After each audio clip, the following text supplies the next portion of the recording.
MBC의 역사에는 빛과 그림자가 있습니다.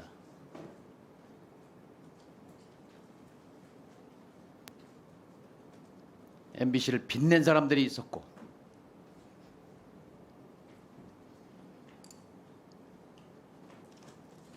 MBC를 부끄럽게 한 내부자들이 있었습니다. 지금 이진숙이라는 이름은 MBC 역사의 부끄러운 사람들 그 맨 꼭대기 위로 올라서고 있는 중입니다. 동의합니까? 동의하지 않습니다. 괴벨스의 이 발언을 혐오하십니까? 혐오합니다. 혐오해요.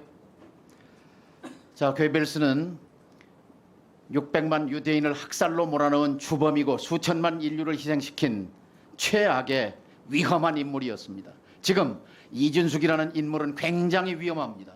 그의 사고방식이, 세계관이, 가치관이, 5.18에 대한 인식이.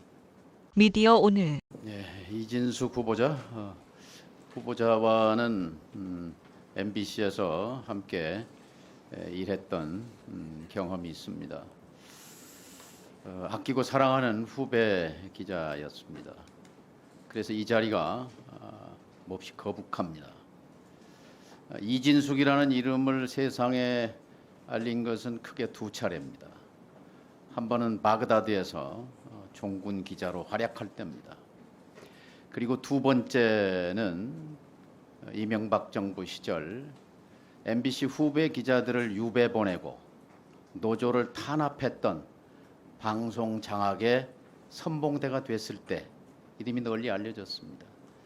이 두 가지 얼굴, 그중에 어떤 것이 이진숙의 본질인가 저는 혼란스럽습니다. 후보자는 5.18을 폭도들의 선동에 의해서 일어난 사태라는 글에 대해서 공감을 표시했습니다. 후보자 개인은 장관급 공직자 후보로서 가치관과 세계관, 역사관이 굉장히 중요합니다. 국민이 알 권리가 있습니다. 5.18 광주 민주화 운동을 마음속으로 긍정합니까? 우리나라 법에는 5.18을 민주화를 위한 본인의 생각을 묻습니다. 본인의 가치관을 묻습니다. 제가 본인의 마음속을 네, 묻습니다. 정선배라고 답변하십시오. 불렀던 그 정 위원님께 5.18에 말씀을 대해서 드리면 답변하십시오. 건건의 우리나라 민주화를 위해서 건건이 아니고 가치관, 역사관, 중요한 가치관을 우리나라 묻습니다. 민주화를 위해서 역할을 했던 사건이라고. 오늘 우리의 민주주의가 광주 시민의 학살의 피 위에 세워졌다는 것을 인정합니까? 인정합니까? 건건에 대해서 물어보시면 다른 분도 다른 건건이라는 건을 건 답변이 물어보시기 아니에요. 때문에 무성의하고 저는 무책임한 답변이에요. 저는 자, 우리나라 법이 규정한 것을 준수하고 잠깐요. 있습니다. 윤석열 대통령이 헌법 전문에 5.18을 넣어야 한다고 했던 발언 동의합니까? 동의합니다. 동의해요? 작년 5.18 기념사 때 윤석열 대통령은 5.18은 헌법 정신 그 자체다 이렇게 말했습니다. 동의합니까? 기본적으로 제가 대통령 말에 동의합니까? 5.18에 대한 대통령 말에 대통령의 말과 동의합니까? 우리나라 법과 같이 하고 있습니다. 생각을. 5.18 당시에 광주 MBC가 불탔습니다. MBC 뉴스데스크가 광주 시민을 폭도라고 보도한 데 격분한 광주 시민들이 광주 MBC를 불태웠습니다. 역사는 인권과 민주주의를 짓밟은 신군부에 대해서 시민들의 정당한 저항권 행사라고 규정하고 광주 민주화 운동으로 규정했습니다. 나는 당시 광주에 내려가서 현장을 취재했던 기자였습니다. MBC 기자였습니다. 내가 보고 듣고 취재한 그리고 방송한 내용은 단 한 줄도 보도되지 않았습니다. MBC 보도국에서 아침 편집회의가 열렸습니다. 한 간부가 광주 시민을 폭도라고 표현한 것은 옳지 않다고 말했습니다. 토론이 벌어졌습니다. 며칠 뒤 그 간부는 계엄사에 끌려갔습니다. 그리고 감옥에 보내졌습니다. 그 간부는 노성대 부국장입니다. MBC의 역사에는 빛과 그림자가 있습니다.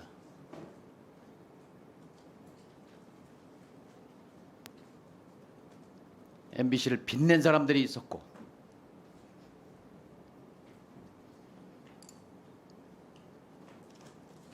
MBC를 부끄럽게 한 내부자들이 있었습니다. 지금 이진숙이라는 이름은 MBC 역사에 부끄러운 사람들 그 맨 꼭대기 위로 올라서고 있는 중입니다. 동의합니까? 동의하지 않습니다. 후보자는 이태원 참사에 대해서 긴 글을 적었습니다. 좌파는 선전선동에 강하다는 제목의 글입니다. 말미에 MBC가 청년들을 이태원으로 불러냈다고 적었습니다. 2년 전에 쓴 글입니다. 윤석열 대통령이 특정 세력에 의해서 유도되고 조작된 사건일 가능성이 있다. 이태원 참사가. 윤 대통령의 이런 발언에 대해서 동의하십니까? 임명권자인 윤석열 대통령의 제가 생각에 대해서. 특정 발언에 대해서 피해가지 제가 마시고 본인의 가치관과 역사관을 얘기하십시오. 아니면 특정 발언에 대해서 이태원 참사 발언하는 희생자들과 것은 유족에게 부적절하다고 생각합니다. 사죄하십시오. 저는 이태원 참사가 기획되었다고 이야기한 적이 한 번도 없습니다. 자, 후보자는 언론의 자유가 무엇이라고 생각합니까? 됐습니다. 언론의 자유는 권력을 비판할 자유를 말합니다. 권력을 비판하지 못하는 언론은 언론 자유가 없는 것입니다. 국민의 알 권리라는 것은 힘없는 사람들의 사사로운 일상을 들추는 권리가 아니라 힘있는 권력자들의 일거수일투족을 비판하고 감시하는 국민이 알 권리는 거기에 있습니다. 동의합니까? 동의합니다만 시간을 주신다면. 자, 혹시 괴벨스라는 이름을 아십니까? 압니다. 이렇게 말했습니다. 방송은 다른 누구의 것도 아닌 바로 우리의 것이다. 우리는 방송이 우리 이념에 복무하도록 할 것이다. 그리고 어떤 다른 이념도 발언하게 하지 않을 것이다. 언론은 정부의 손안에 든 피아노여야 한다. 연주는 정부가 해야 한다. 괴벨스의 이런 발언에 대해 혐오하십니까? 지금 제가 적절한 혐오하십니까? 답변을 받지 못하고 있는 제가 바로 그 희생양이 되고 있는 것 같습니다. 괴벨스의 이 발언을 혐오하십니까? 혐오합니다. 혐오해요. 자, 괴벨스는 600만 유대인을 학살로 몰아넣은 주범이고 수천만 인류를 희생시킨 최악의 위험한 인물이었습니다. 지금 이준숙이라는 인물은 굉장히 위험합니다. 그의 사고방식이, 세계관이, 가치관이, 5.18에 대한 인식이. 자, 추가 질의하시죠. 네, 추가 질의하시기 바랍니다.